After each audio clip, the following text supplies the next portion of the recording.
Hello everyone. So, uh, yesterday we did some of the provisions of Indian Partnership Act, like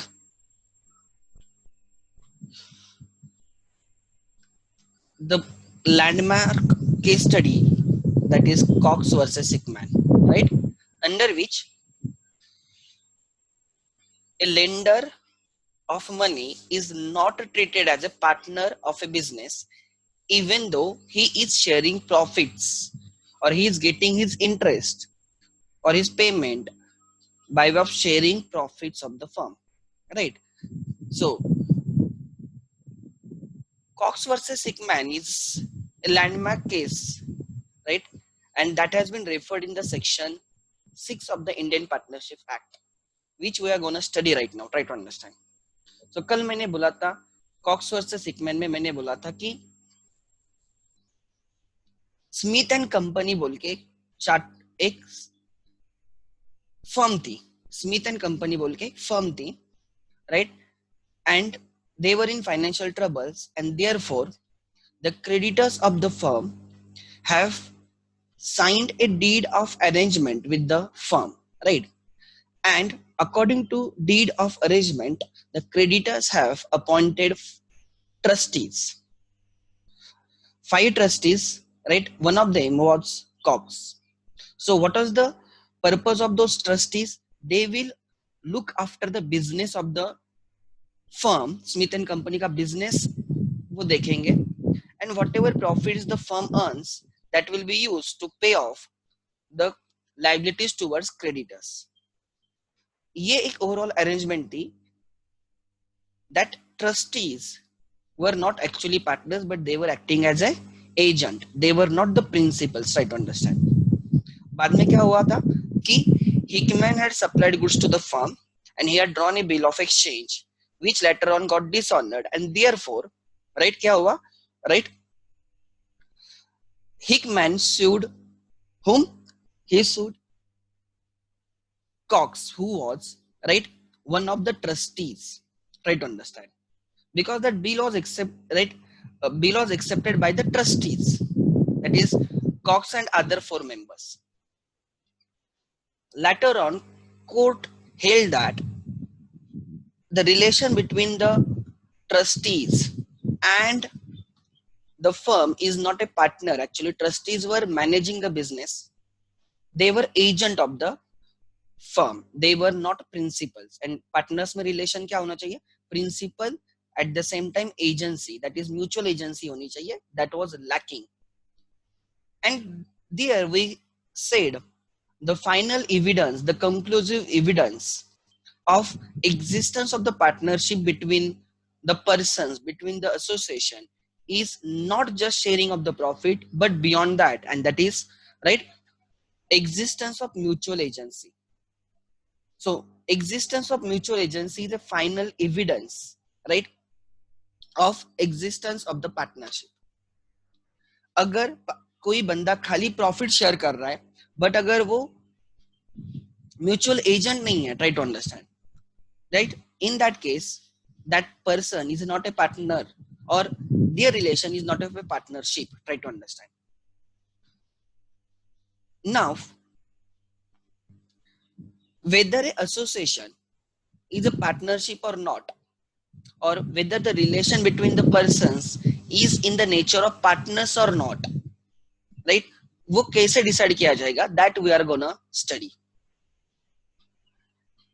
उसके बाद मैंने एक और चीज बोला था कि partnership is a contract. It is a voluntary contract.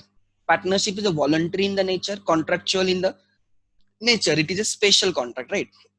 So मैंने बोला था जो essential features of contract होते हैं, which are given in Indian Contract Act, वो essential features इस contract में भी होने चाहिए, partnership के contract में भी होना चाहिए. However, there are two exceptions. One is minor can be admitted as a partner, and second, partnership is an extension of law of agency, and there is no consideration when we form or when we create the partnership. कोई भी contract के लिए as per Indian contract act consideration is must, then only that agreement will become contract. और कल right कोई लोगों ने मुझे बाद में पूछा था, sir what do you mean bye consideration. मैंने कल एक ग्रुप पे 2-3 सिंपल एग्जांपल्स दिए थे। Consideration is something in return that you get, the benefit that you get out of that contract. मैंने एक सिंपल एग्जांपल दिया था कि when the relation the contract between buyer and seller, देखो दोनों के लिए कंसिडरेशन होना चाहिए, एक के लिए नहीं। बायर के लिए कंसिडरेशन क्या है, he will get goods, and seller के लिए कंसिडरेशन क्या है, he will get money. Seller goods दे रहा है, उसके लिए उसको क्या मिल रहा है, मनी, एंड बायर जो मनी दे रहा है उसके लिए उसको क्या मिल रहा है, goods. Try to understand, consideration for both the parties होना चाहिए। So consideration is something in return and it is one of the essential element of the contract. वो कॉन्ट्रैक्ट जिसमें कंसिडरेशन नहीं है, दैट इज, और वो एग्रीमेंट जिसमें consideration नहीं है, वो कॉन्ट्रैक्ट हो ही नहीं सकता। मैंने अकोमोडेशन बिल का एग्जांपल दिया था। ट्रेड बिल में डेटर एंड क्रेडिटर रिलेशनशिप रहता है, दे हैव ऑलरेडी क्या गुड्स परचेस सेल हुए है। ट्राई टू अंडरस्टैंड, जब क्रेडिटर ने गुड्स सेल किए, हिज कंसिडरेशन इज बिल, उसको बिल मिला, असेट मिल गई, बिल से सेबल। एंड जो बायर है, डेटर है, ही हैज रिसीव्ड, उसने जो बिल एक्सेप्ट किया है उसका कंसिडरेशन क्या है, he has got the goods. तो ट्रेड जो बिल बनाया गया है उस केस में वो ट्रेड बिल था, and trade bill has got consideration and it is valid in India because that is a valid contract. On contrary, accommodation bill right is drawn without any consideration. There is no buyer and seller relationship, there is no purchase sale, still bill is drawn, there is no consideration. जो person सामने वाले पे bill draw कर रहा है right, वो जो bill draw करने वाला है, जो उसके लिए असेट होने वाली है, ट्राई टू अंडरस्टैंड, उसके लिए he has not given anything to the other person, उसने गुड सेल नहीं किया। एंड इवन जो बंदा बिल एक्सेप्ट कर रहा है, he has not got something in return, वो खाली एक्सेप्टेंस दे रहा है, there is no consideration for both the parties, try to understand. So that is not a valid contract and therefore India में accommodation bills are not valid. हम accounts में accounting समझते हैं, accounting का पर्सपेक्टिव समझ रहे, लॉ में that is not valid, try to understand, we must understand accounting as well as law. So मैं वही बोल रहा था कि कंसिडरेशन होना चाहिए, बट पार्टनरशिप में consideration is not present, so that is an exception, try to understand. फिर हमने देखा था कि what do you mean by partnership deed. Partnership deed is a document right which contains mutual rights and mutual obligations. What are the rights of the partners and what are their duties? Try to understand. Right to share the profit example, वो PSR में दिया होगा। Right to take active part in the business, वो deed में दिया होगा। Right to get consulted, right कोई decision लेनी है तो it is right of a partner to get consulted, बाकी लोगों ने उसको कंसल्ट करना चाहिए। Right to share, right to get remuneration, right to get interest on capital. मैं एग्जांपल दे रहा हूं राइट्स का। सो ये जो राइट्स है, ट्राई टू अंडरस्टैंड राइट, ये राइट्स कहां पे होंगे, आपके पार्टनरशिप में रहेंगे। Right to get interest on the loan given by the partner, ये सब राइट्स जो मैं बोल रहा हूं, म्यूचुअल राइट्स, ये राइट्स किस में रहेंगे, आपके पार्टनरशिप डीड में रहेंगे। What are the mutual obligations, like to carry on a business in good faith, not to cheat each other, provide correct information to other partners. It is an obligation, it is a duty of the partner. Cheat एक दूसरे को नहीं करना है, fraud नहीं करना है, take appropriate care while doing the business, ये एक दूसरे के प्रति उनकी रिस्पॉन्सिबिलिटी, ये ड्यूटी है, that is a different chapter. So जो राइट्स है with they come with the liabilities और obligations, responsibilities, try to understand, it is contained in a document, the document is called as deed. So some rights are decided between the partners, वो decide करते हैं, some rights are given by the law, law भी कुछ right देता है आपको, समझ में आ रहा है। Eight the same time some liabilities are right, हम एक दूसरे के liabilities, some are liabilities given by law, some you decide, try to understand right, that is very important. So जो rights and liabilities है, that is mentioned in the deed, and always remember whatever is a deed or whatever provisions in the deed cannot be against the partnership law. Partnership act. आप law का जो intention है उसको defeat नहीं कर सकते आपकी provision, try to understand. Law जो है विथ सम इंटेंशन है, try to understand, a good intention, उसको डिफीट करने की कोई प्रोविजन आप डीड में नहीं रख सकते, otherwise that is not accepted, that is void. And at the same time, right, मैंने बोला you can change deed at any point of time provided with the consent of all other partners, because deed is an agreement between the partners and सबकी उसमें सहमति होनी आवश्यक है, necessary है। So every partner must, right, give his consent to, right, change in the deed. Some consent or some decisions may be taken by majority and some decisions may be taken by like unanimity. अब सब partners उसको high बोलेंगे तो example change in the name of the firm, simple example देता हूं, it's a big business matter, आपको firm का नाम चेंज करना है, this resolution, this task can not be like passed with the consent of majority, उसके लिए सबकी consent necessary, every partner must give his consent, his acceptance to change in the name of the firm. It is that important matter, subject matter. Admission of a new partner majority से नहीं हो सकता, उसके लिए सब partners का क्या चाहिए, consent चाहिए, acceptance चाहिए, because it is important matter. But normal matters, like not necessarily every matter is very important.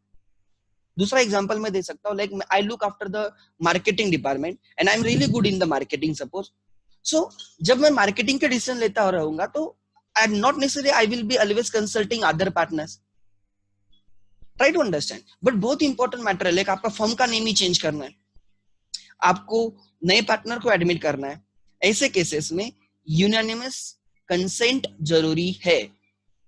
And try to understand at the same time, right, there are some matters like expulsion of a partner, मैंने उस दिन समझाया था previous to previous lecture में कि अगर किसी को निकालना है because of some reason, maybe वो बिजनेस ठीक से नहीं कर रहा है, unnecessarily हमेशा डिफॉल्ट करता है, मिस्टेक करता है, ध्यान नहीं देता है, रीजन कुछ भी हो सकता है, try to understand. In such circumstances if you decide to remove him you can do it with majority, उसके लिए यूनानिमस कंसेंट हो भी नहीं सकती, बिकॉज वो खुद नहीं बोलेगा मुझे बाहर जाना है, आपको निकालना है, तो यूनानिमस तो हो नहीं सकता। तो ऐसे केसेस में लॉ भी बोलता है कि मेजॉरिटी से काम चल जाएगा, but that should be in good faith. समझ में आ रहा है? सो ट्राई टू अंडरस्टैंड कि लॉ जब बनाया गया है ना, उन्होंने राइट सब चीजें ध्यान में रखे। नाउ दूसरा, ठीक है, फिर हमने देखा था कि partners perform dual role, right, that is of agent and principal. When a partner acts in the name of the firm, try to understand.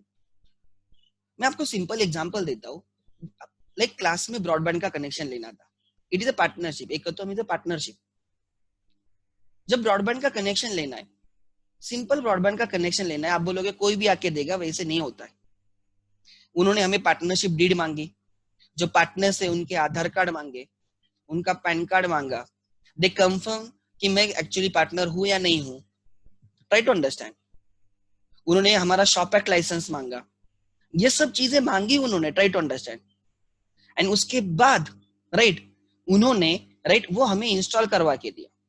जब मुझे क्लास का अकाउंट ओपन करना था आईडीबीआई बैंक में, ट्राई टू अंडरस्टैंड, जब हम IDBI bank में गए या उनका बंदा हमारे पास आया, जो कुछ भी हुआ, right, he asked for the partnership deed, he asked right Aadhaar card, PAN card, firm, right, भी इनकम टैक्स के लिए रजिस्टर करना इंपॉर्टेंट है।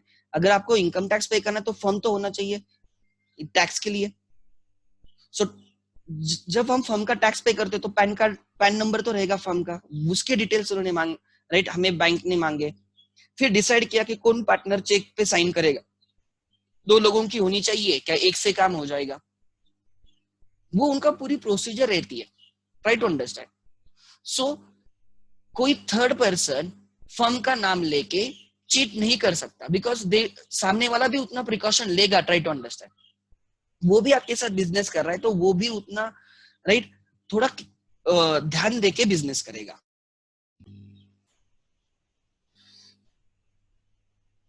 सो मैं आपको बोल रहा हूं कि जब भी कोई की जाती है, तो पहले ये समझ लेना पार्टनर एक दूसरे को चीट करने के लिए पार्टनरशिप में नहीं आते, इंटेंशन बिजनेस करना है, try to understand. So law भी उतना समझता है, और राइट आप हमेशा फ्रॉड के पॉइंट ऑफ व्यू से क्यों हमेशा देखते हो हर चीज फ्रॉड की, पार्टनर फ्रॉड करेगा, पार्टनर फ्रॉड करेगा। जब आप किसी के साथ पार्टनरशिप में आए हो तो ऑब्वियसली आप सोच समझ के पार्टनरशिप में आए हो गया, ऐसे किसके साथ पार्टनरशिप में जाते हो? अगर आपको कब कल शादी करनी है तो आप ऐसे ही शादी करोगे, 10 बार वेरीफाई करोगे।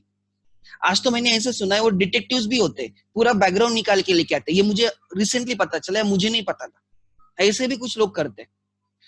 जब जब आप इतनी इंपॉर्टेंट डिसीजन लाइफ के लेने वाले हो तो आप पार्टनर जब करोगे, पार्टनरशिप में जाओगे, तो you must verify all the background. अगर कोई फ्रॉड वाला ही है तो क्यों उसके साथ करोगे? हाँ, अगर फ्रॉड होता है, not necessary everyone is good, अगर फ्रॉड होता है तो लॉ इज देयर, लॉ में प्रोविजन है, you can always go for the dissolution, आपके पास हमेशा ऑप्शन है।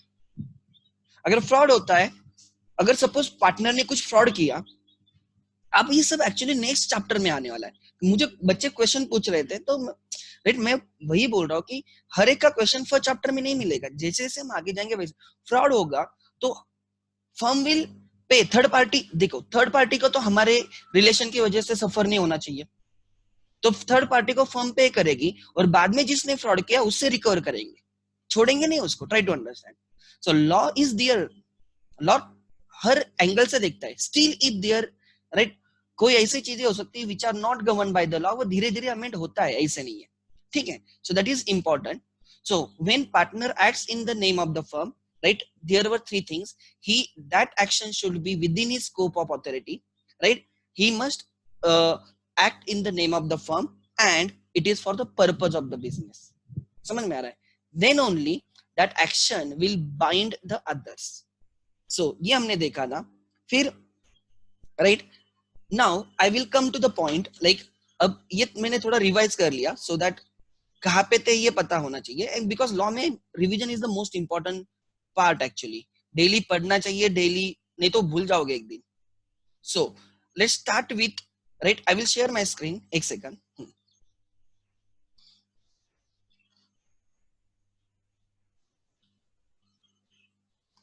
सो शेयर हो रही है screen?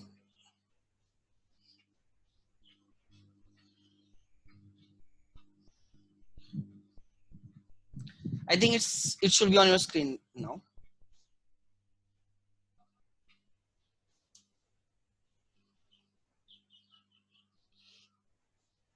So now who can become a partner? Try to understand who can become a partner or who cannot become a partner, ठीक है। So ध्यान देना, as per Indian partnership, okay, first I will take Indian contract 1872. These people are not partner. Example, alien enemy cannot be a partner in the firm, right? An alien enemy cannot enter into contract of a partnership with an Indian subject. An alien friend can do so. और alien enemy कब होता है? You will learn that in Indian contract, right? When we are at a war with another country, the citizens of that country are alien enemy. वो अगर existing contract है तो उसको क्या होगा? वो सस्पेंड होगा। मैंने जस्ट शॉर्ट में बोला था, that you will learn in detail in Indian contract, try to understand. So alien enemy can not be your partner, ठीक है, he can not be admitted और you can not start firm with him.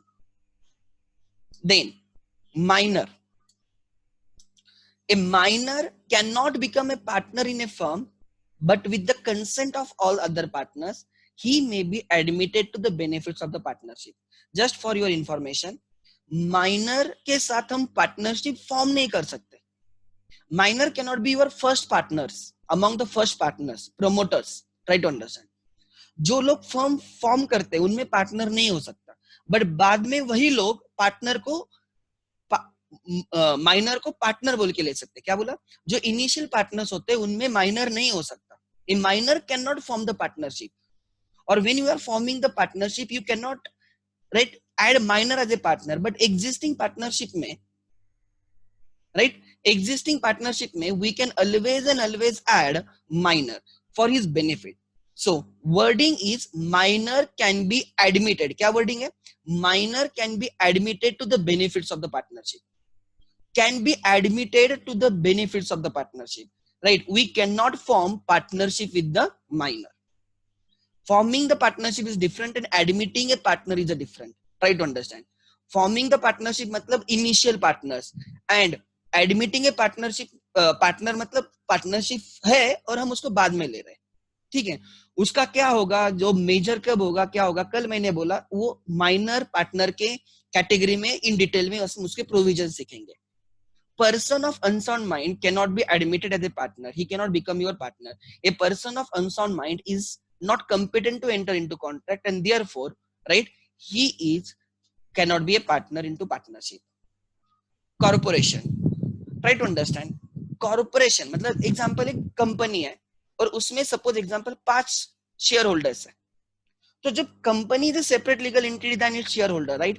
So company can be partner in your firm. But अब मुझे बोलो हम कितने can suppose example A B and ये दो पार्टनर्स है, mister A mister B and एक कंपनी है वो पार्टनर है, तो हम 3 पार्टनर्स बोलेंगे या ये 2 और एक कंपनी के 5 जो शेयर होल्डर है ऐसे 7 रहेंगे? क्या बोला, ध्यान देना मैं क्या एग्जांपल दे रहा हूं. मैंने बोला एक पार्टनरशिप फर्म है, राइट? नाम है उसका, राइट? उसमें ए मिस्टर ए है, मिस्टर बी है एंड एक कंपनी है. इस कंपनी में 5 शेयर होल्डर्स है, ऐसे समझो. सो पार्टनर्स कितने? पार्टनर्स ए बी तो है ही है, तो ये 3 पार्टनर्स है या ये 7 पार्टनर्स है, ये समझना इंपॉर्टेंट है. Like whether share holders of a partner company are partners? No. Try to understand. यहाँ पे company and share holders are different. तो पार्टनर कौन है? A B and that company. Try to understand. There are 3 partners. So the members of that association do not become partner because that association is your partner. So वही उन्होंने लिखा है, right? A corporation, a registered company, right, can enter into contract of a partnership, right, as single individual, but not as a group of individuals comprising it. So, right, what I mean, I simply mean कि जब company partner है आपकी तो उसके members partner नहीं हो जाते, company के मेंबर्स पार्टनर नहीं हो जाते, खाली कंपनी है, single entity is your partner. So right, law is very clear. Try to understand. Law बोल रहा है कि पार्टनर्स, कंपनी एंड उसके शेयर होल्डर्स अलग अलग है. तो जब मैं बोल रहा हूं वो शेयर होल्डर्स अलग अलग है, इसका मतलब ही क्या है कि कंपनी शेयर होल्डर से उसके मेंबर्स नहीं. बिकॉज अगर कुछ डिफॉल्ट होता है, अगर लाइबिलिटी अगर अराइज होती है तो लाइबिलिटी में, राइट, हम उनके शेयर होल्डर्स को लायबल नहीं रख सकते, कंपनी से liable. Try to understand. Because share holders and company are separate entities in the eyes of law. So this is another important aspect. Next, so आगे देखते हैं. So Indian contract के हिसाब से alien enemy cannot be your partner, minor cannot be your partner, person of unsound mind cannot be your partner. And in case of corporation, company is a partner, its members who form that company are not partners. ठीक है? Then members of HUF as per, right, Indian Partnership Act, right, as per Indian Partnership Act, members of HUF, right, are not partners. They are co-parceners. They are who? They are co-parceners. I mean, right, I simply mean when I say they are co-parceners, right, because their relationship is because of their status and not because of their, right, what? Agreement. Sharing में कुछ दिक्कत आ रही है, एक बार मुझे वो sort out करने दो, एक सेकंड खाली. And not agreement, they cannot qualify as a partner. उसके बाद the Burmese Buddhist husband and wife carrying on a business as such do not become partner. ये भी मैंने बोला था, नहीं ये एक्चुअली मुझे याद नहीं है, मैंने एग्जांपल बोला था. थर्ड क्या है, ध्यान देना. The sharing of the profits or a gross return arising from the property by the persons, right, holding a joint or a common interest in that property does not itself make them partners. मैंने एक example दिया था, वो मैं example फिर से बोलता तो क्लिक होगा. ध्यान देना. Suppose there is a sole proprietor, right, उसका बिजनेस एंड उसकी डेथ होती है and that business get inherited to his 2 sons. Now these two sons are doing the business, right? They are not partner because they are not they are doing business together does not make them partner because there is no agreement between them. They have got that property, joint property, because of inheritance. दूसरा example, right? Example एक property, एक land है, right? और ये building है और दो उसके ओनर्स है, दो भाई ओनर्स है. Now they have given it on a rent and वो रेंट जो उनको मिल रहा है, they are sharing the rent, they are sharing the expense. जो भी प्रॉपर्टी टैक्स रहेगा शेयर कर रहे हैं, राइट? जो भी रेंट रह रहा है वो शेयर कर रहे हैं, try to understand. Now they are sharing the income of a joint property. Does it make them partner is the question. Try to understand. No, they are not partner because they are not mutual agent of each other. दो जो भाई है जो gross rent share कर रहे हैं of a joint property do not become partner because, right, they are not mutual agent of each other. Their acts do not make liable to each other. Try to understand. So just sharing of the gross return out of a joint property does not make, right, the persons as a partner. And दूसरी बात है, जब partnership में दो partners होते हैं, try to understand, ये आगे वाले चैप्टर में, बट अब रेफरेंस आ रहा है तो मैं समझा रहा हूं, ध्यान देना. Suppose partner A and partner B है, ए एंड बी. अब ये दोनों जो पार्टनर्स हैं, can be transfer his share to suppose C, is my question. Can a partner transfer his share in the firm, right, to someone else? No, a partner cannot transfer his share to other without the consent of obviously other partners. तो यहाँ पे अगर A को उसका share किसी और को देना है, सेल करना है उसका share in the firm C को, तो he has to take the consent of B. B की कंसेंट की जरूरत है because they are mutual agent of each other. But अगर प्रॉपर्टी है, A and B are the joint owners, co-owners है, co-owners. In that case, A can sell, right? A can sell his ownership, his share without consent of B. And suppose उसने C को cell किया तो आगे से B and C will be the co-owners. So partnership में अगर मुझे मेरा शेयर सेल करना है किसी और को, I cannot do it. I am not permitted. अगर मुझे करना है तो मुझे बाकी पार्टनर्स की परमिशन चाहिए. Without that I cannot do it. But अगर जॉइंट प्रॉपर्टी रहती है, को ओनर्स रहते हैं, तो उसके केस में एक co-owner, one of the co-owner can sell his, right, interest in that property without consent of other.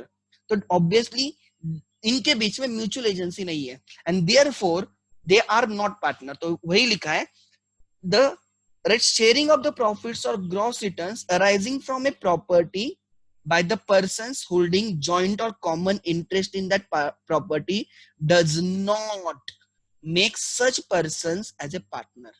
Therefore, co-owners of a joint property, एक तो बिजनेस नहीं करे, that is not a business. Try to understand. Business is a series of transaction. उन्होंने let out की ये property, that does not make it is a business. Business is different. Business is trade, occupation and profession. आपने आपकी joint property rent पे दी है, does not make it is your business. Try to understand. एक single transaction आपने किया और आपको every time rent मिल रहा है, that's it. So it's not a business basically. So renting out a joint property is not a business. तो अगर वो बिजनेस नहीं तो पार्टनरशिप नहीं है. वही मैं बोल रहा हूँ, उनमें म्यूचुअल एजेंसी नहीं है, खाली वो उसका जो रिटर्न आ रहे वो शेयर कर रहे हैं. So try to understand, sharing of the returns, gross returns from a joint property does not make those co-owners as a partner. वो co-owners रहेंगे, वो पार्टनर नहीं रहेंगे. Try to understand. एंड दूसरा भी मैंने बोला, पार्टनरशिप में अगर मुझे शेयर सेल करना है तो मुझे बाकी पार्टनर्स की कंसेंट की जरूरत है. को-ओनरशिप में I can sell my share without the consent of my other co-owner. ठीक है. So therefore it is not a partnership और they are not the partners. And the last, ये भी मैंने डिस्कस किया था, the receipt by a person of a share of the profit. एक बंदे को शेयर इन द प्रॉफिट मिल रहा है, right? A receipt by a person of a share of a property of a business or a payment contingent upon the earnings of the business. जो share है एक fix दिया हमने कि तुझे इतना मिलेगा, हमारे प्रॉफिट में तुझे इतना मिलेगा, या जैसे जैसे हमारा प्रॉफिट चेंज होगा, वेरी होगा, वैसे तेरा शेयर भी वेरी होगा. समझ में आ रहा है? Or varying with the profits earned by the business does not of itself make him a partner, right, with persons carrying on a business. मैंने उसमें 4 एग्जांपल्स दिए थे. जो आगे आने वाले हैं। उसमें 4 एग्जांपल थे, lender of money, getting interest, right, as a percentage of profit. फिर मैंने बोला था कि family member of the deceased partner getting some share in the profit as their annuity, seller of goodwill getting his consideration, उसने जो goodwill जो cell किया है उसके लिए उसको जो पैसा मिल रहा है as a percentage of some profit. समझ में आ रहा है? सो ये जो मैंने एग्जांपल्स दिए थे, these examples are in this category. As per Indian Partnership Act, they are sharing your profits, but they are not your mutual agent, and therefore they do not qualify as a partner. So, right now I will talk about, right, the true taste of the partnership. अब इतना सब discussion किया तो I will go for this. Try to understand. I will write a flow chart. वो समझ में आना चाहिए. That is important, right? How to identify whether, right, the relation between the partners is of, right, mutual agency or not. Are they partner or not? Try to understand. So I am talking about true taste. Flow समझ लेना, this is important. ठीक है? True taste. True taste of partnership.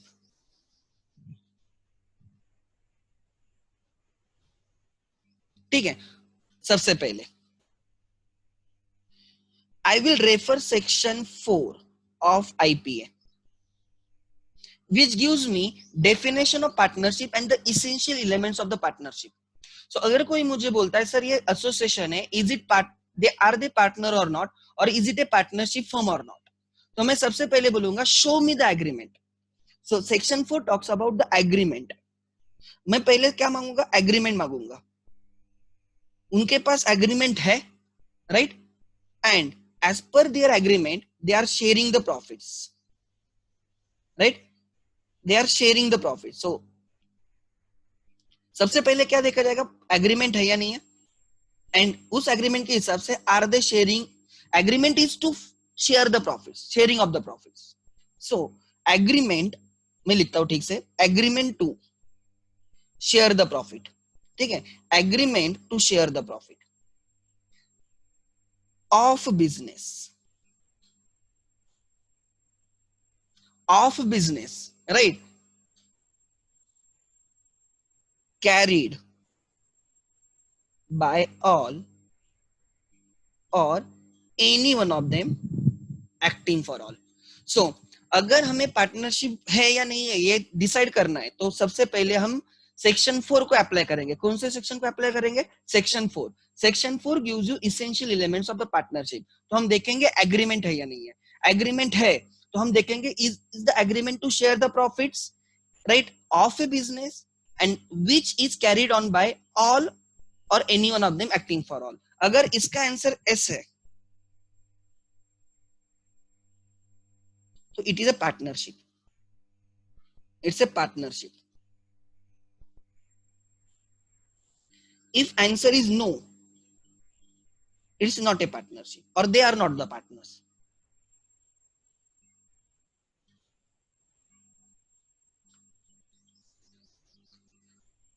Sir आपने तो बोला कि agreement can be expressed और implied.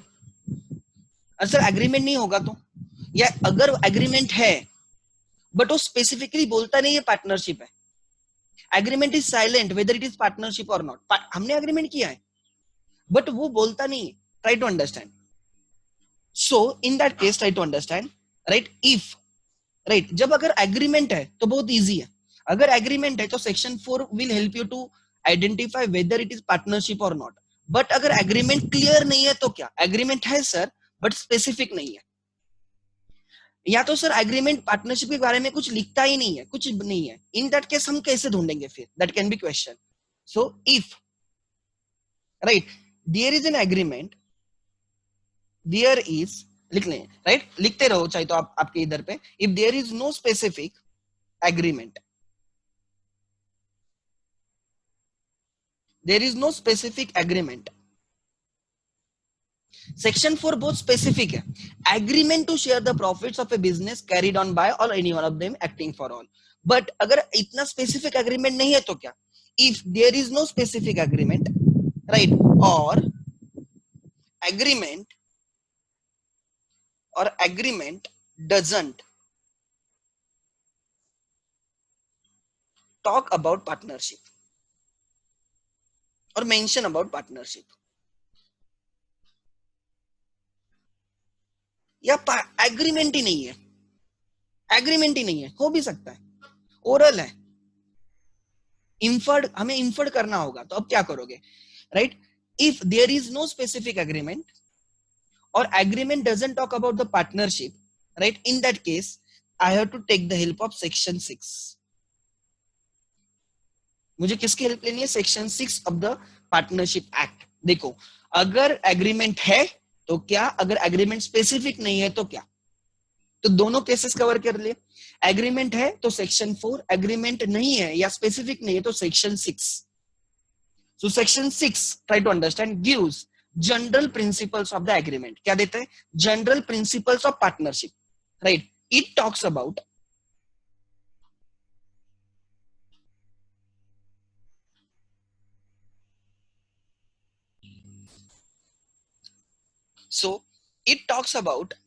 right? Section 6 मैंने बोला हम दो केसेस कवर कर रहे हैं. एक केस में देखा अगर पार्टनरशिप में प्रॉपर एग्रीमेंट है तो क्या, ठीक है, तो सेक्शन 4 को रेफर करेंगे, कोई दिक्कत नहीं. बट अगर स्पेसिफिक एग्रीमेंट नहीं है तो क्या करोगे? बहुत लोगों ने कल परसों मुझे पूछा, सर एग्रीमेंट नहीं होगा तो क्या होगा, ओरल एग्रीमेंट होगा तो क्या, कैसे डिसाइड करेंगे, क्या करेंगे? अब उसका आंसर आ रहा है. सेक्शन 6 उसके बारे में बात करता है. अगर एग्रीमेंट है तो सेक्शन 4, अगर स्पेसिफिक एग्रीमेंट नहीं है तो सेक्शन 6 बात करेगा. If there is no specific agreement or the agreement doesn't talk about, right, partnership. Agreement है लेकिन ये नहीं बोल रहा ये पार्टनरशिप है, तो क्या करोगे? Right, I will refer section 6 and section 6 says you have to check real relation between the parties. क्या बोलता है वो? Right, check the real relation between the parties. Agreement कुछ नहीं बोल रहा तो हम एक्चुअली उनका रियल रिलेशन देखेंगे, एक्चुअली वो क्या है. थोड़ा हमें उस पर इन्वेस्टिगेशन काइंड ऑफ थिंग करनी होगी, हमें ठीक से ऑब्जर्व करना होगा उनकी एक्टिविटीज, हमें एविडेंस गैदर करने होंगे. एक आधा एविडेंस से काम नहीं चलता है. We have to collect, right, many evidences. एक चीज से नहीं, हम पूरे एंगल से देखेंगे उसको, उस चीज को, उनके रिलेशनशिप को. We will try to find out real relation. So now real relation between the parties. Section 6 says if agreement is not there or if there is no specific agreement or agreement does not talk about the partnership, then whether that group of the people are partners or not is to be decided by checking their real relation. क्या real relation है?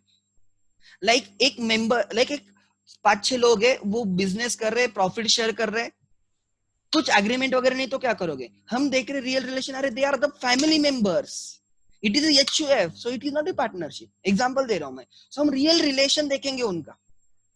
समझ में आ रहा है? So real relation between the parties will be checked, right, as shown by all evidence, all relevant facts taken together.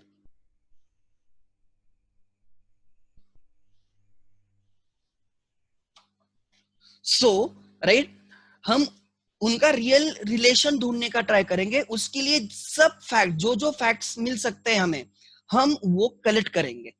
एक नहीं, हम सब, like how they operate bank account, jointly कर रहे, कैसे कर रहे, राइट, वो प्रॉफिट शेयर कर रहे नहीं कर रहे, बुक्स ऑफ अकाउंट चेक करेंगे. हम एम्प्लॉइज को पूछेंगे कि ये लोग कैसे, उनका रिलेशन क्या है. समझ में आ रहा है? हम सप्लायर से बात करेंगे, फर्म के सप्लायर्स, ये जो एसोसिएशन उसके सप्लायर से बात करेंगे. हम बैंक, उन्होंने अगर बैंक से लोन लिया है तो बैंक के साथ बात करेंगे, रीपेमेंट कैसे हो रहा है, right, are they jointly liable. समझ में आ रहा है? तो we will try to gather the evidence. देखो, क्लियर कट है तो सेक्शन 4 बहुत सिंपल है. बट अगर क्लियर नहीं है, पार्टनरशिप है या नहीं है, तो हमें एफर्ट ज्यादा डालने होंगे. तो हम एक चीज से नहीं बात करेंगे, हम we will gather all the facts, all the relevant facts, and सब facts को मद्देनजर रख के हम डिसीजन लेंगे whether it is a partnership or not. So real relation between the parties as shown by all relevant facts taken together. मैंने बोला है all relevant facts. ये क्या फिक्स नहीं है कि बैंक अकाउंट ही चेक करो, बुक्स ऑफ अकाउंट ही चेक करो, एम्प्लॉयज को पूछो, क्रेडिटर्स को पूछो. मैंने कुछ एग्जांपल दिए, मैंने कुछ सैंपल दिए, उसमें से आप बाकी भी चीजें देख सकते हो. How they represent to third parties. कोई कॉन्फ्रेंस में गए थे, उधर उन्होंने सपोज एग्जांपल उनके बिजनेस को कैसे रिप्रेजेंट किया. So we will try to infer कि उनका रिलेशन क्या है. Try to understand.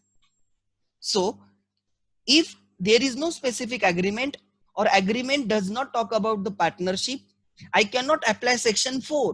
तो मुझे section 6 की help लेनी है, and section 6 talks about right real relation. Find out, वो बोलता है find out real relation between the parties, and that real relation is to be found out taking not single fact but all the facts taken together, right, all relevant facts taken together, and then decide whether they are partner or not. Right, जब ये करते हैं, try to understand, right, we should consider collective acts and their right cumulative effect. Collective act and their cumulative effect.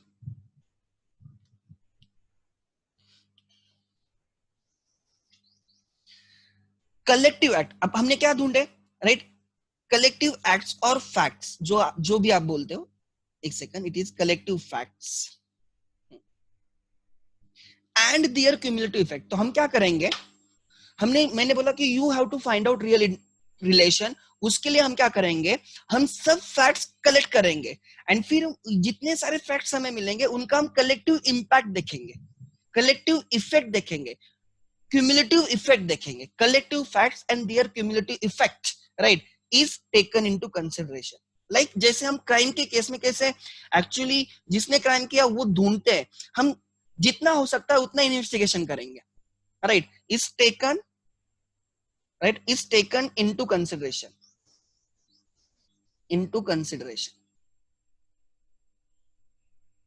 is taken into consideration. Now, so right, to decide right that real relation, then आगे I will consider substance over form. इसका ही मतलब I will consider substance over form. What do you mean by substance over form? Substance का मतलब होता है economic reality. Economic reality.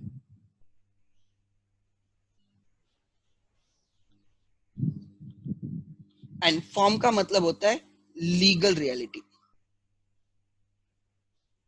या legality. Try to understand क्या है.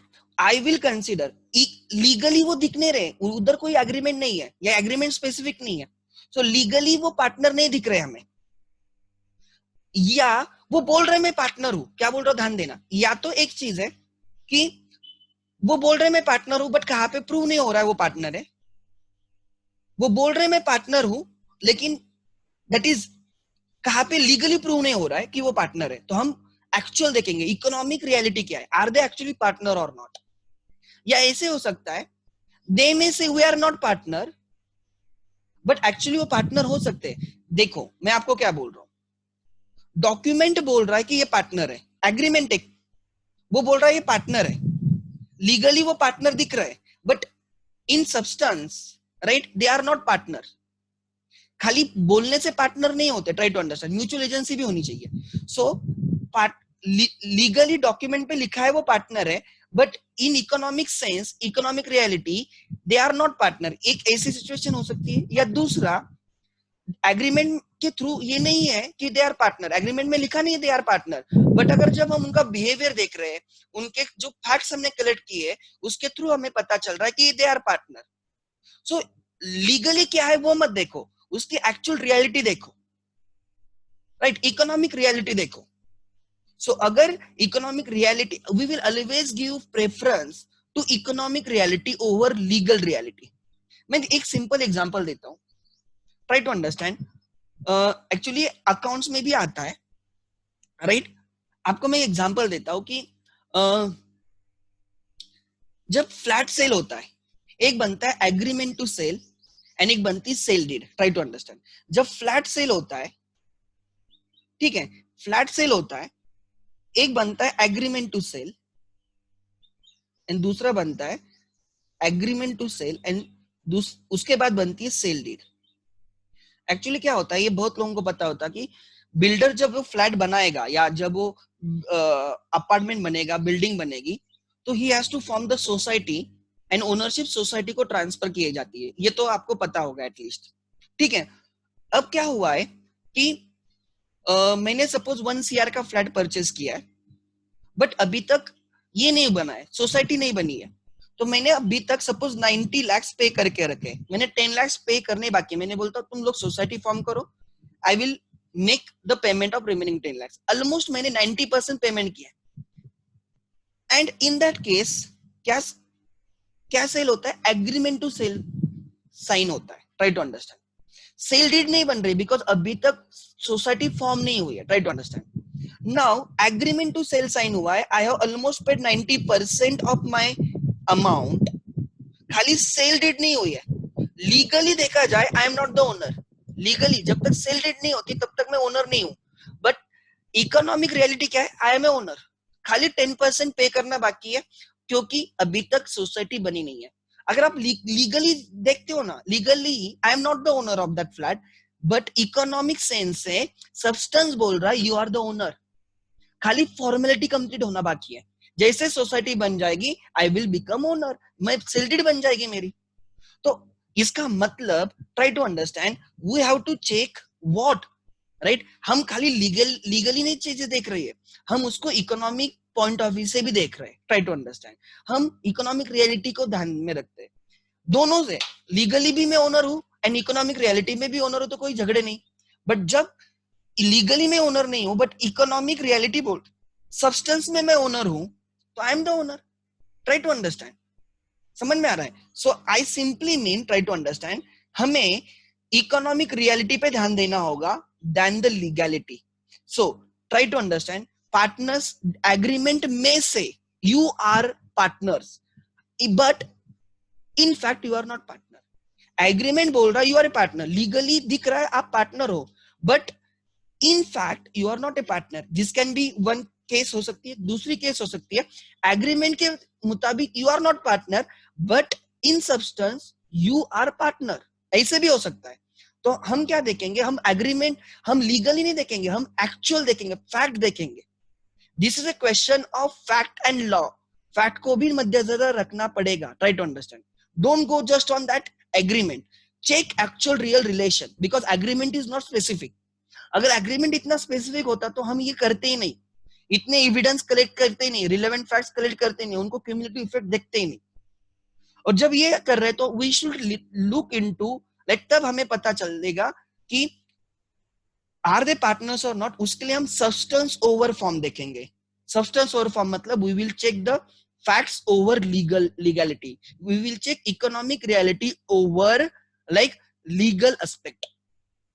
इससे हमें दो ऑप्शंस मिल सकते हैं. अभी जो मैंने बात किया, एक राइट, फर्स्ट ऑप्शन, दे में expressly state that they are partners. वो बोलेंगे कि they are partners, that they are partners, they are partners, however, partners, right, they are partners, however, they may not be partner, they may not be partner.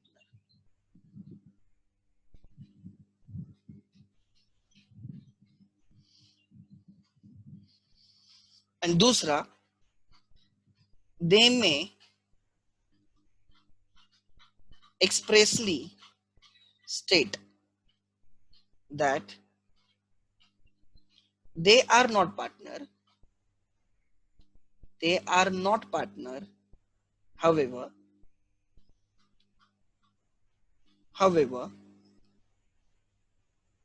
they may turn off as a partner.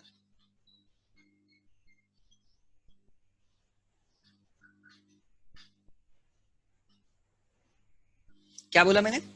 मैंने आपको बोला कि जब हम इतने सारे evidence collect करेंगे, हम हर चीज को स्टडी करेंगे, उनका क्यूमुलेटिव इफेक्ट देखेंगे, तो क्या हो सकता है कि वो बोल रहे होंगे कि हम पार्टनर्स है, वो बोल रहे होंगे कि हम पार्टनर्स है, बट एक्चुअली वो पार्टनर नहीं हो सकते। या दूसरा, वो बोल रहे होंगे हम पार्टनर नहीं है, राइट, बट एक्चुअली वो पार्टनर हो सकते हैं। तो हमें वो देखना पड़ेगा। सो जब मैं ये बोल रहा हूं, राइट, हम इकोनॉमिक रियलिटी देखते हैं। एक्सप्रेसली वो बोल रहे हैं हम पार्टनर है, लीगली वो बोल रहे हैं हम पार्टनर है, but in substance they are not partner. और लीगली वो बोल रहे हैं हम पार्टनर नहीं, वो बोल रहे हैं कहां पे हमने एग्रीमेंट नहीं किया है, हमने कहां पे लिखा नहीं हम पार्टनर है, बट सब्सटेंस में दे आर पार्टनर। सो हम किसको देख रहे हैं? वो क्या बोल रहे हैं उस पे नहीं देख रहे, डॉक्यूमेंट क्या बोल रहे हैं वो नहीं देख रहे, हम उनका सब्सटेंस देख रहे हैं, because agreement is not that much clear. Try to understand. तो जब ये प्रॉब्लम है, document is not that much clear, deed is not that much clear, it is not talking about the partnership, in that case I will go for substance over form, I will go for economic reality over legal reality. Partner क्या बोल रहे उस पे मैं नहीं जाऊंगा, partner बोल भी रहे होंगे हम पार्टनर है, but in substance they may not be partner. या पार्टनर बोल रहे होंगे हम पार्टनर नहीं है, बट सब्सटेंस में they may turn up to be partner. So one should understand that, right, it is a mixed question of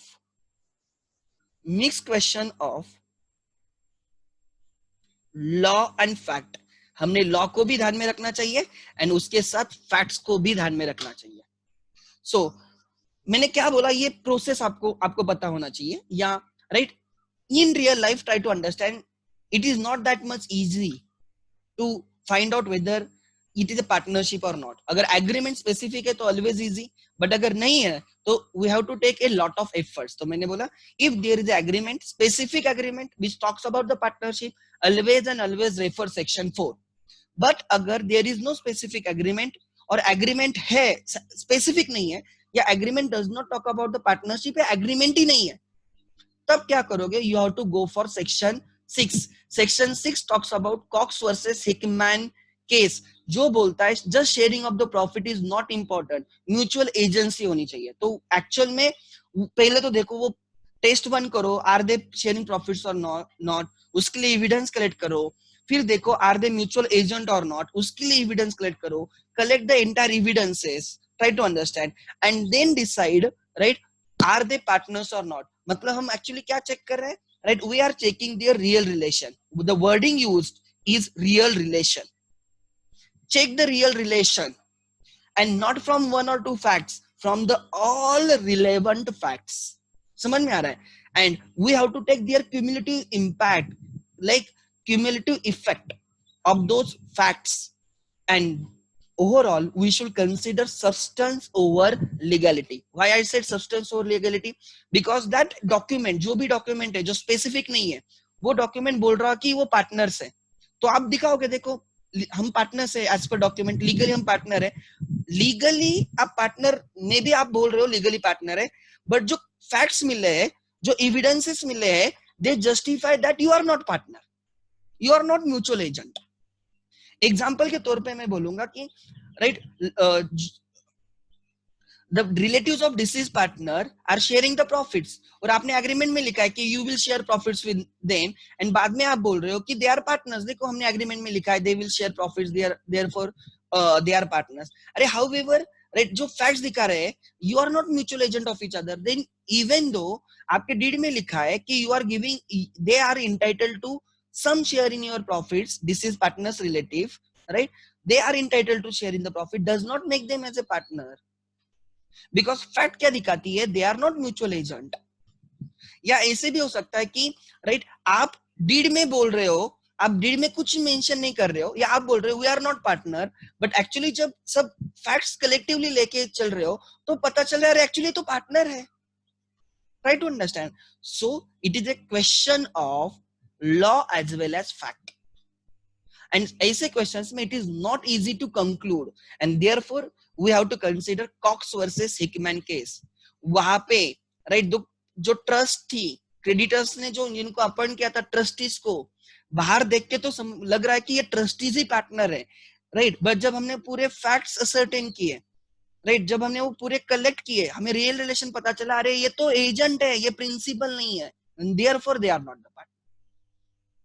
outside से लगता होगा कि दे आर पार्टनर्स, बट जब हम सब फैक्ट्स कलेक्ट कर रहे हैं तो हमें पता चल रहा है they are not mutual agent and therefore it is not a partnership and therefore try to understand. इससे एक चीज पता चलती है, just sharing of the profit does not make a person your partner. If he is your mutual agent, if your relation is a mutual agent, then only there is a partnership, otherwise it is not a partnership. चाहे आप उसको partner क्यों ना बोलो, still वो partner नहीं होगा if he is not your mutual agent, you are not mutual agents of each other. या आप उसको पार्टनर नहीं बोल रहे होंगे, but if your relationship is of a mutual agency, तो वो पार्टनर है। ट्राई टू अंडरस्टैंड, लीगली आप उसको पार्टनर बोलो या ना बोलो, फैक्ट क्या बोल रही है, if you are a mutual agent of each other you are a partner, if you are not a mutual agent you are not a partner. Therefore try to understand, sharing of the profit is just and prima facie evidence, existence of mutual agency is a conclusive evidence of the partnership. So जब problem है, deed clear नहीं है, तो mutual agency test पे ज्यादा focus करो, that is acid test, right. ये जो मैंने लिखा है वो यहाँ पे ध्यान देना, right. True test of the partnership क्या लिखा है उन्होंने, ध्यान देना। In order to determine the existence of the partnership between a group of the person, definition in section 4 is used as a test. One must look into agreement between the partners. हमें उनका agreement देखना चाहिए. As per agreement, if they are sharing the profits from a business carried on by or acting for, right, all, it is a partnership. Otherwise, it is not a partnership. तो ये case बहुत easy है, right? अगर हर चीज place में है तो section 4, right? Now ये सेक्शन 4 की बात करता है। दिस इज फर्स्ट पार्ट जो मैंने डिस्कस किया। If there is a specific agreement, now the question, right, it the difficulty arises when there is no specific agreement. कोई स्पेसिफिक एग्रीमेंट नहीं है, right, constituting the partnership among the partners, और the agreement is such that it does not specifically speaks about partnership. Agreement है but वो partnership relation के बारे में जिक्र नहीं कर रहा है। In such a case, right, we have to refer to section 6 which gives the, right, which embodies the rule given in the Cox versus Hickman case 1860। ध्यान देना, the general principle which serves the guideline to determine whether group of person does or does not make a partnership are laid down in section 6 which says in determining whether a group of person is firm or not, right, or whether a person is your partner or not, regard shall be given to what, real relation between the parties. हमने क्या ध्यान, हमने किस पे गौर करना चाहिए, we have to find out the real relation between the parties. If that real relation is of a mutual agency, तो वो पार्टनरशिप है। अगर that real relation is not a mutual agency, then it is not a partnership firm or he is not your partner, as shown by all relevant facts taken together. क्या लिखा है, determination of the real relation. तो जब कोई deed नहीं है या deed silent है या स्पेसिफिक नहीं है, तो हम किस पे गौर करेंगे, real relation, right, ascertain from all facts together. What do in by real relation, यहाँ पे लिखा है, the real relation between the parties to be determined with the help of all the facts taken together. The facts are not considered individually. एक एक fact नहीं हम देखेंगे, हम all facts put together, ठीक है, to ascertain the existence of the partnership, but all taken collectively and their cumulative effect is taken into consideration. आगे example क्या क्या हम देख सकते हैं, मैंने उसमें कुछ एग्जाम्पल दिए। रिटर्न और वर्बल एग्रीमेंट, उन्होंने क्या डिसाइड किया वो हम देखेंगे। Surrounding circumstances at the time of creating the partnership, right, conduct of the parties and other relevant facts, books of accounts, correspondence, वो कैसे correspondence कर रहे हैं, right, third parties के साथ, बैंक के साथ, creditors के साथ, समझ में आ रहा है, evidence of the employees वगैरह, ये सब चीजें हम कलेक्ट करेंगे। इनकम टैक्स रिटर्न फाइल करते टाइम उन्होंने उस एसोसिएशन को क्या बोल के किया है, जितना मिल सकता है हमें, राइट, वो एविडेंसेस हम कलेक्ट करेंगे। In effect the substance of thing and not the form has to be taken right, has to be look to. हमें क्या देखना है? सब्सटेंस देखना है, नॉट द फॉर्म। सब्सटेंस मतलब हमें उनकी इकोनॉमिक रियलिटी देखनी है, उनका रियल रिलेशन देखना है, ना कि लीगली वो क्या बोल रहे हैं। लीगली बोल भी रहे हैं हम पार्टनर है, बट सब्सटेंस में वो नहीं हो सकते, या वो बोल रहे हैं हम पार्टनर नहीं है बट वो पार्टनर हो भी सकते हैं। इसलिए there can be two cases, the parties में expressly state in a document that they are not partners. Legally वो डॉक्यूमेंट के थ्रू बोल रहे होंगे कि हम पार्टनर नहीं है, however they may turn out to be partners in the eyes of law if you take all things into consideration. दूसरा क्या हो सकता है? even a statement of the parties in a document that they are partners may actually are not the partner। जो मैंने यहां पे लिखा आपको, ये दो केसेस, राइट। यहाँ पे क्या बोल रहे हैं वो? ये यहाँ पे वो बोल रहे हैं कि हम पार्टनर्स है, बट एक्चुअली वो पार्टनर नहीं हो सकते। और यहाँ पे बोल रहे हैं हम पार्टनर नहीं है, बट सब्सटेंस क्या है? They are partner. दोनों केसेस हो सकते हैं, बट उसके लिए हमें सब facts taken together, cumulative effect देखना होगा, हमें रियल रिलेशन देखना होगा। ठीक है, रियल रिलेशन मतलब सब्सटेंस देखना है, ना कि फॉर्म। आगे नेक्स्ट, हाँ क्या लिखा है आगे देखो।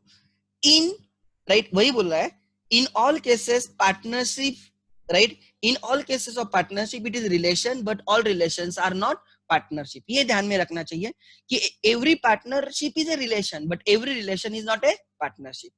Then it is a mixed question of law and fact. Whether a genuine partnership exists or not is a mixed question of fact as well as law. The fact that a partner was entitled to fixed percentage, ये मैंने example दिया था, a partner is entitled to fixed percent, right, of a profit of a firm, right, only and not to share the losses। मतलब किसी partner को हमने खाली partner in profit लिया है and he will not share the losses and he was excluded from operating bank account of the firm were not important in determination of the question। उन्होंने क्या बोला है? Try to understand. उन्होंने बोला है कि एक पार्टनर खाली प्रॉफिट शेयर कर रहा है, उसको लॉसेस नहीं, and he is not or he has been deprived of his other rights. Like profit share कर रहा है बट बाकी एक्शंस वगैरह वो नहीं ले सकता, that has been interested to a one person. Like KD Kamath के केस में एग्जांपल इस, राइट, केडी कामत के केस में क्या हो रहा था, राइट, केडी कामत के केस में exclusive powers with one single person, but हमने तब ये देखा कि एक ही बंदे के पास सब पावर, ये नहीं देखा। हमने क्या देखा? उनका रियल रिलेशन देखा। हमने देखा are they sharing profits, are they mutual agent, if yes then they are partner. हम बाकी चीजें हमारे लिए इनकॉन्सिक्वेंशियल है, वो हमारे लिए इंपॉर्टेंट नहीं है। ट्राई टू अंडरस्टैंड, हमारे लिए इंपॉर्टेंट है are they mutual agents or not. Then examples where, so section 6 has given you two examples जहां पे parties may not be partners। example, joint owners sharing gross return, मैंने अभी example दिया था, joint owners sharing returns of from a property, joint property, even though they are sharing profits, वो बोलेंगे कि हम पार्टनर है इस प्रॉपर्टी के लिए। चलो वो बोल रहे हैं वो पार्टनर है, राइट। आप एक्चुअली देखो ना, are what is their real relation? They are joint owner of the property. Is there, right, are they partners? Is there mutual agency? No. So हम real relation देख रहे हैं। अरे प्रॉफिट शेयर करने से वो थोड़ी पार्टनर हो जाएंगे, या उनके बोलने से वो थोड़ी पार्टनर हो जाएंगे। हम उनका रियल रिलेशन देखेंगे, and real relation says they are not mutual agent and therefore they are not partner. And दूसरा, sharing of the profit. If someone is sharing your profit, does he become partner? You have to check the real relation. There are many persons who share your profit, not necessarily every that person becomes your partner, because your real relation is not of a mutual relation। Mutual agency नहीं है, उसमें चार लोग आ गए जो यहाँ पे, where a person has lent money to persons who are doing business, right, and receives interest varying with the profit। money lender receiving interest on the basis of profit or as a share in the profit। वो profit share कर रहा है, profit share कर रहा है, वो बोल रहा है मैं पार्टनर हूं। अरे बट तेरे बोलने से पार्टनर नहीं होता है। What is your real relation? Are you a mutual agent? Is your relation mutual agency? No. whether your acts makes them liable? No. their acts makes you liable? No. you are not partner। where just they are sharing profit does not make them partner।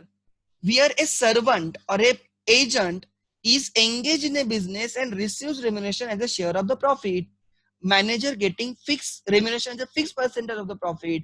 Consignee getting commission as a percentage of the profit does not make them partner, because their real relation is not of a mutual agency, right? उनमें agreement है, agreement is to share the profit from a business है, सब है, but it is not clear whether it is partnership or not. तो जाओ देखो real relation क्या है. अगर रियल रिलेशन म्यूचुअल एजेंसी है तो ही पार्टनर है, अदरवाइज नहीं. कंसर्न और कंसर्न के बीच में म्यूचुअल एजेंसी नहीं है. योर एम्प्लॉई जिसको आप फिक्स परसेंटेज ऑफ प्रॉफिट दे रहे हो रेम्यूनरेशन, वो आपका म्यूचुअल एजेंट नहीं है, तो they are not partner. Where widow or a child of a deceased partner receives portion of profit, agreement में लिखा है he will be getting profit, agreement is not clear whether it is a partnership or not. तो हम गए real relation ढूंढा, real relation से पता चल रहा है कि वो खाली प्रॉफिट शेयर कर रहा है, they are not mutual agent. अगर वो real relation is not of a mutual agent, they are not partner. And where a person has sold his business along with its goodwill and receives portion of the profit in consideration of such sale. वो profit में हिस्सेदार है because उसने goodwill cell किया है, और हम as per agreement उसको देंगे प्रॉफिट में शेयर.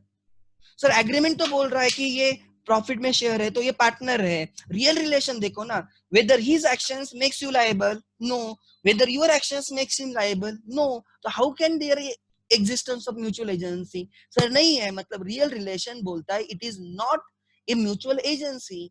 कलेक्टिवली एविडेंस दो बोल रहे हैं वो आप म्यूचुअल एजेंट नहीं हो. जस्ट वो डीड लिखी है पार्टनर, आप वो भी एक पार्टनर, वो भी उसको शेयर मिल रहा है, इसका मतलब वो पार्टनर थोड़ी हो गया भाई. समझ में आ रहा है? बिकॉज डीड में तो लिखा होगा ना कि एक शेयर उसको भी मिलेगा, सेलर ऑफ गुडविल को मिलेगा, जिसने लोन दिया है बिजनेस स्टार्ट करने के लिए उसको देंगे, जो विडो है उसको भी देंगे, हम एम्प्लॉय को भी देंगे, ये सब डीड में रहेगा ना. How will you distribute profit? तो डीड बोल रहे हैं इनको शेयर मिल रहा है, but deed is not clear whether they are partner or not. तो हम क्या ढूंढे? रियल रिलेशन ढूंढा. Real relation is not of a mutual agency. किस्सा खत्म. अगर म्यूचुअल रिलेशन नहीं तो right, they are not partners or it is not a partnership. Although sharing of the profits of a business is a strong test of the partnership. क्या बोला उन्होंने? Sharing of the profit is a strong test of the partnership. That is test number 1. 8. Whether the relation of partnership does or does not exist depend upon real intention and the conduct of the parties. What is the real intention? The real intention is to bind the other parties by your act. If that is your real intention, your actions will bind other parties. Their intention is to bind you as well. अगर ये relation है, मतलब mutual agency का relation है, तो ही partnership है. And therefore to conclude I can say the real test is a mutual agency and not just sharing of the profit. One may say that true test of the partnership is not the sharing of the profits by the person or the contribution of the capital. एक किसी ने आपको पैसा दिया है इसलिए वो partner है, ऐसे नहीं है, राइट. कोई प्रॉफिट शेयर कर रहा है इसलिए वो पार्टनर है, ऐसे नहीं है, राइट. और holding a joint property, you are a co owners of a joint property, you are sharing profit does not make you owner. वही लिखा है उन्होंने. One may say that the true test of the partnership is not sharing of the profits by person. Just sharing of the profit is not the final evidence. और the contribution of the capital, लोग पैसा डाल रहे business में, does not make them owner, does not make them partner. It can be a loan. Try to understand. Holding of a particular property jointly, co-owners are not partners. But whether business is carried on by him, right, or by other on his account, so that there is a mutual agency between them. Sharing of the profit, capital contribution, holding property jointly does not make you partner. What makes you partner is the relation of mutual agency. आगे लिखा है उन्होंने, if relation of the principal and agent exists between the parties constituting the group formed with a view of earning the profits from a business, we can say there is a relationship. So क्या होना चाहिए? Real relation किसका होना चाहिए? Right, principal and agent mutual agency होनी चाहिए. Thus mutual agency is acid test of the partnership. ये समझा रहा है. Try to understand. So always and always check, right, mutual agency. अगर म्यूचुअल एजेंसी है तो ही तुम पार्टनर हो। भले ही आप बोल नहीं रहे हम पार्टनर है, फिर भी आप पार्टनर रहोगे। आप बोल रहे हम पार्टनर है बट आप म्यूचुअल एजेंट नहीं हो तो आप पार्टनर नहीं हो। तो वही तो मैंने दो केसेस यहाँ पे लिख के दिए आपको। एक केस में क्या है, आप बोल रहे हो आप पार्टनर हो, एक केस में आप बोल रहे हो आप पार्टनर हो but your relation is not of mutual agency, then भले आप कुछ भी बोलो आप पार्टनर नहीं हो, बिकॉज सब्सटेंस में आप पार्टनर नहीं हो। दूसरे केस में आप बोल रहे हो हम पार्टनर नहीं है, आप जस्टिफाई कर रहे हो हम पार्टनर नहीं है, but fact shows that, substance shows that your relation is a mutual agency. फिर आप क्या बोल रहे हो देखा नहीं जाएगा, आप पार्टनर हो गए because your relation is of a mutual agency.